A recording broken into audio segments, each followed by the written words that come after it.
welcome to the latest High 5 nonprofit marketing ideas. I'm Julia McDowell, marketing strategist for 5-1s. The High 5 is my video series where I break down complex nonprofit and association marketing topics into just 5 things you need to know, all in 5-ish minutes. Today, I'm diving into marketing metrics, more specifically how you can measure the success of a campaign other than return on investment, ROI, into 5 additional R's. While ROI is a great way to determine what monetary benefit you're getting out of the marketing dollars and efforts you're putting in, it doesn't tell the whole story. And let's face it, in nonprofit marketing, and especially with awareness building, metrics simply don't exist. And that is where I find marketers feel their hands tied. You know you need to build awareness or do other marketing activities that don't offer hard evidence of a return, but you also know that you need to be out there making sure people know who you are, why you exist, and what you need to achieve your mission. The goal with today's video is to offer you other frameworks you can use to both measure your effectiveness, but also build a case and get your marketing dreams approved. Here are 5 metrics to consider when measuring your marketing campaign.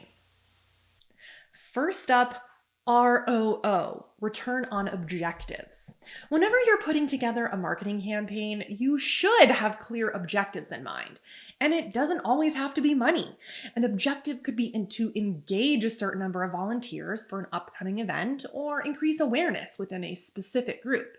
Focus on a specific outcome instead of the money you're bringing in, especially because some outcomes like increasing event attendance can lead to more donations in the future. Number 2 is return on engagement, or ROE.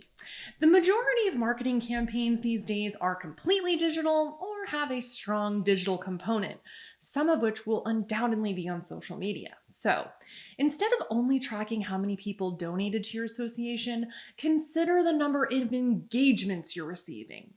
If your followers are liking and sharing your posts, watching the videos create, and clicking on the links you put out there, they clearly like your content. That's a good thing. It means you're creating the type of content that the people that follow you want. It's much better to have a smaller, more engaged audience than a larger, unengaged one. Think about it this way. If you were speaking to a room full of people, would you rather have 20 people that laugh, ask questions, and are interested? Or would you rather speak to a room of 1,000 people who just give you blank stares? Next is return on impressions, ROI. Yes, this is still technically ROI, but measuring the number of impressions you're receiving online is a great way to understand your reach. You could be running multiple campaigns at once, some on social, others via email, more with paid ads, but the underlying number you want to know is how many people saw what you put out there. As I said, engagement is also key, but it's still important to understand your full scope. Then, as you continue to watch these numbers, you can see how by continually popping up in front of people in different ways, they can slowly become part of your engaged audience. Bottom line is that impressions is also called opportunities to see, and the more you create, the more you will get remembered. Number 4 is return on traffic, or ROT. What good is a website if no one visits? And what good is a marketing campaign if you don't know how many people are doing what you ask of them, visiting your website for more information? By tracking increases in traffic, you can then deduce what marketing efforts may have spiked that action. Then you can double down on efforts like that to continue to grow the number of visitors to your website over time. Another great thing that comes out of monitoring your website traffic is understanding how many times someone visits, when, and their specific demographics. This information is key when building audiences for future marketing campaigns.